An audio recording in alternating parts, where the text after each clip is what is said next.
isn't always. Oh, I see her coming. You want to come say hi real quick? I am going to wait for my attorney, Jessica Jackson, to request. Let me see. I don't even know how. I said hi, dude. That's nobody. There's a bunch of people. It's called Instagram Live. That's a phone. I know. Okay, Mommy, I'm charging my phone in. Yeah. And can Honey say hi? Yeah. Real quick. But wait, I want Honey to say hi. Hold on. I got to figure out how to add someone. I've never done this. How do you add someone?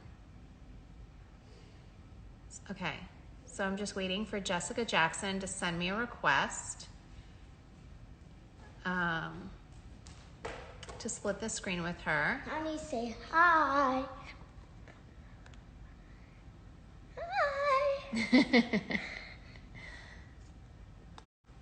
Okay, so basically I wanted to do an Instagram Live just to, do you guys see I like clipped in a little ponytail today? I wanted to do an Instagram Live because I know, oh, she said she requested. Jessica, are you watching? How do you request? I mean, how do you accept it? I don't see a request from you. Does it pop up on the screen, you guys, when comments come in? Oh, Mommy? Yeah. Wait, no, for real. Remember I told you that I need like 15 minutes just to do this? Please. Yeah. Okay, please. Please. I know you requested, but I don't see it. It's not coming in. Northie, your dog.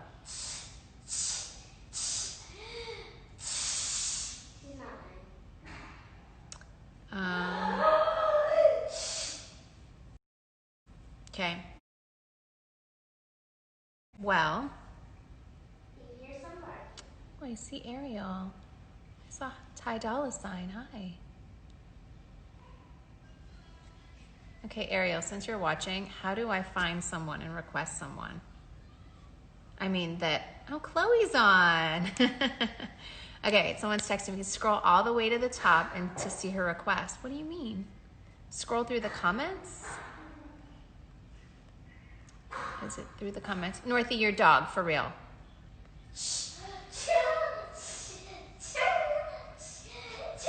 Okay, hold on. I'm scrolling through. I don't see it. Jessica, can you request it again?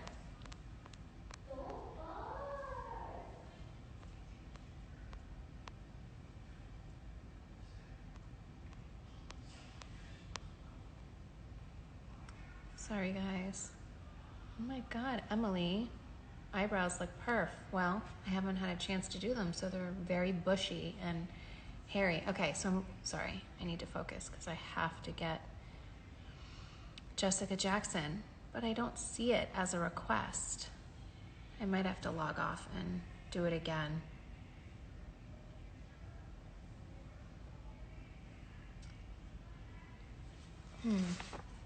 Well, that's what I'm gonna have to do. I'm gonna have to log off and get on again. Jessica, maybe can you leave me a comment?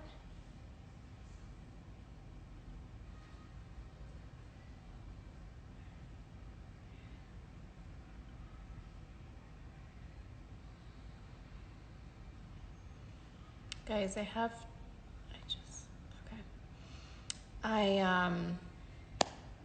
I've been filming our show today.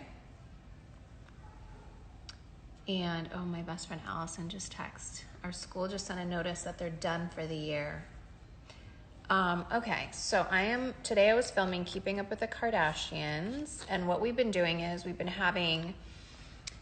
been our own camera person and our own lighting people and basically producing it all and everything through just using these tripods and little lights and shooting it ourselves and shooting everything that we've been doing at home while we've been quarantined. And so today I got up and I put on some makeup and I did my hair and we set up a little confessional. I posted on it on my stories a little while ago today while I was trying to figure out through Zoom with our producers on the other end of how to really turn on the cameras and how to start filming. So this should be easy, but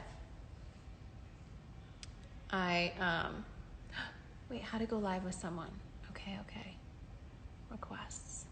I don't know how this popped up, but my God, there's so many. Okay, Jessica. There she is. Jess, it says unable to join.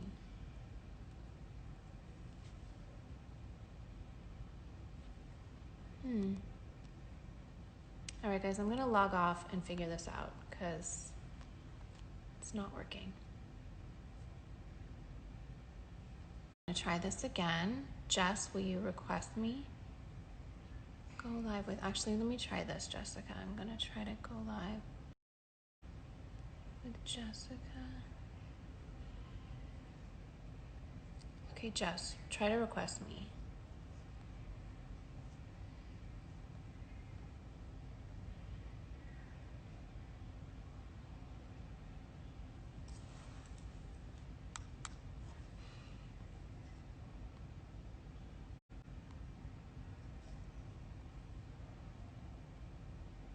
Oh, there you are, there you are. Gosh, Jess, it says unable to join. So annoying. I'm gonna screenshot it.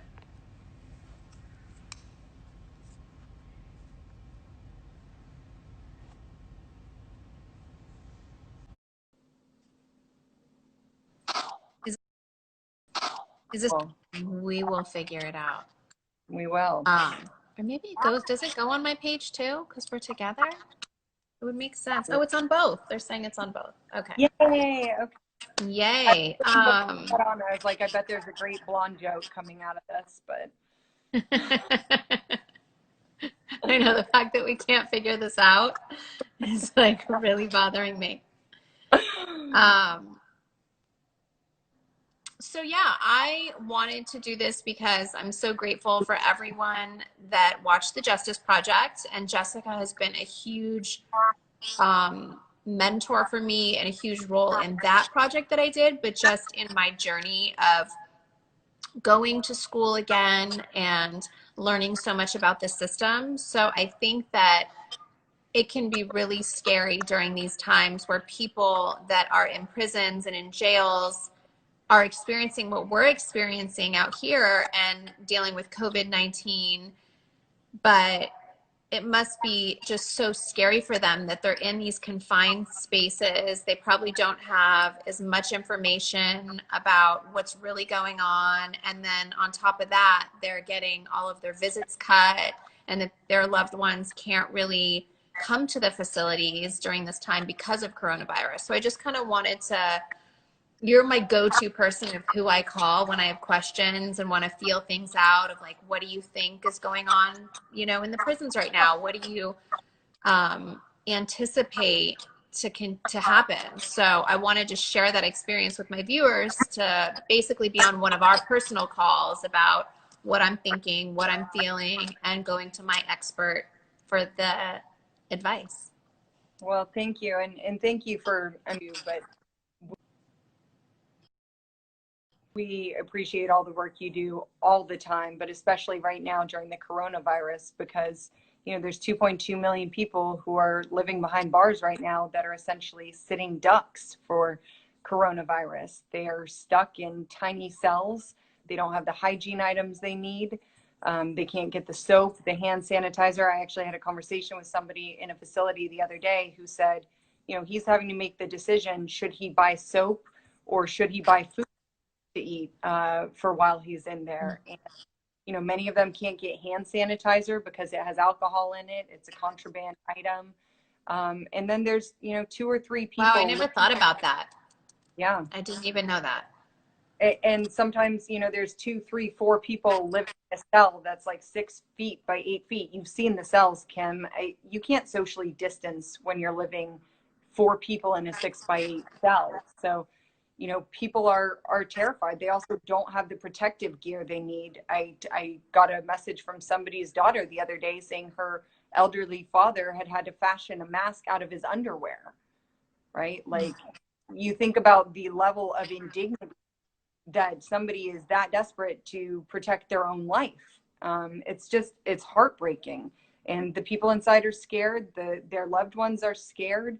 Yeah, I And was going to say people that can't, come and visit, now they're getting that like love and communication cut off from them that they probably so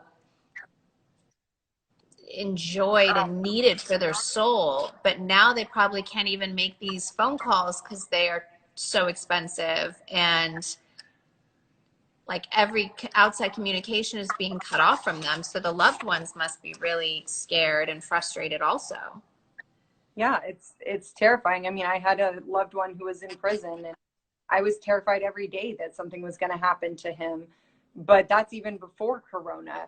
You've also got people inside who are scared that something bad is happening to their family, and they can't afford to reach out, don't have phone time to reach out and talk to them. So it's terrifying. We also know that the virus is actually spreading faster inside.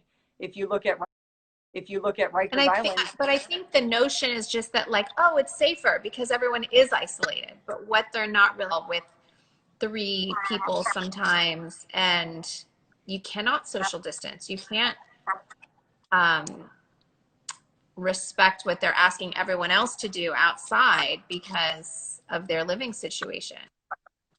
or you've got people living in open bays where it might be 100 people, 300 people in one big room with triple bunks.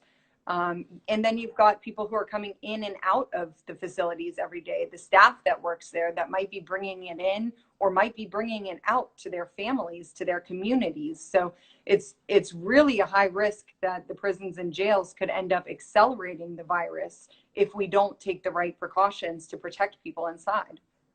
Yeah. I mean, it's just so crazy to think of, like, for me, I feel like everyone is just now forgetting about people inside when there's a huge pandemic like this, and everyone is just kind of fending for themselves on the outside when there's so, like you said, 2.2 million people inside protection. So frustrating to see this happen and just to see that they're not safe. They don't have value. It doesn't mean that they shouldn't be redeemed. It doesn't mean that they should get a death sentence from this virus just sitting there. So what can people do? That's a one question that I get asked all the time. When the amount of phone calls I got after the Justice Project was like, okay, it's clear as day. I completely understand. You showed a whole different side to the justice system. But what can I do? What can I do to help? So what would you recommend for people to do?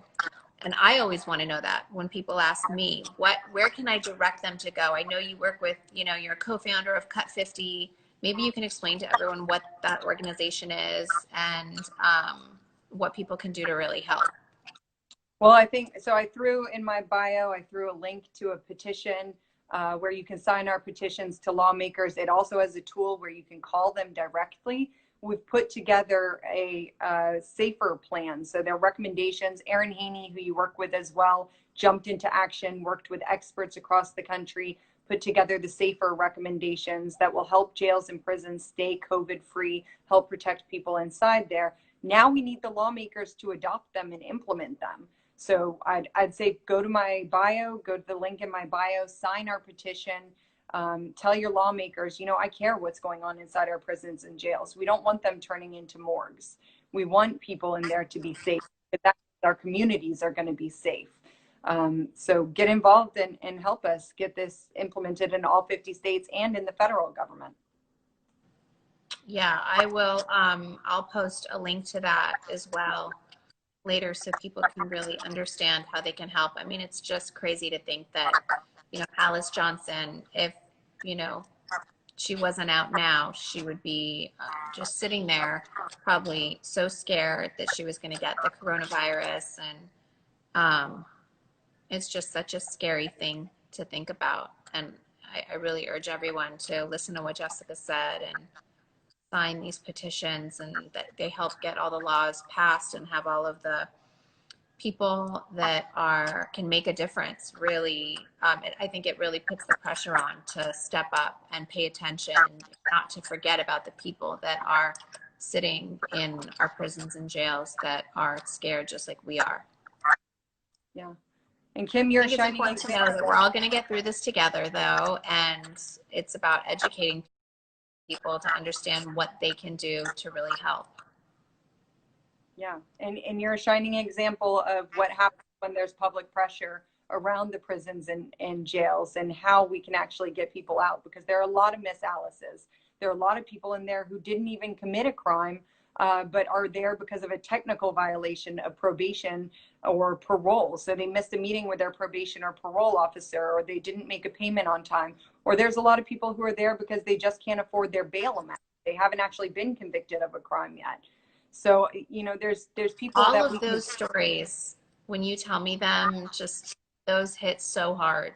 Just thinking of, I always tell people, once you get involved and once you get started in trying to figure out how to fix such a broken system, you get so overwhelmed because there's so much that is broken. And when I hear about bail reform, and just to hear that so many people spend so much time behind bars just because they can't afford their bail, and how just unfair every single part of the system is, it really is overwhelming. And so that's why I want to do whatever I can to try to help that. Thank you. Thank you, Kim, for using your voice to elevate this. Of course. Well, thank you for getting on the call with me. Are you doing okay? Kids okay? Kids are good. Hannah's studying from home, a little bummed that her Sweet 16 got canceled, but obviously there's a lot worse stuff going on in the world, so she understands. You studying away? I am. I'm hiding in every corner that I can get to sneak away and study. I'm going to put you on a call with my kids later so you can tell them that it's very serious, that mommy has to study, and to give me the space to do that, please.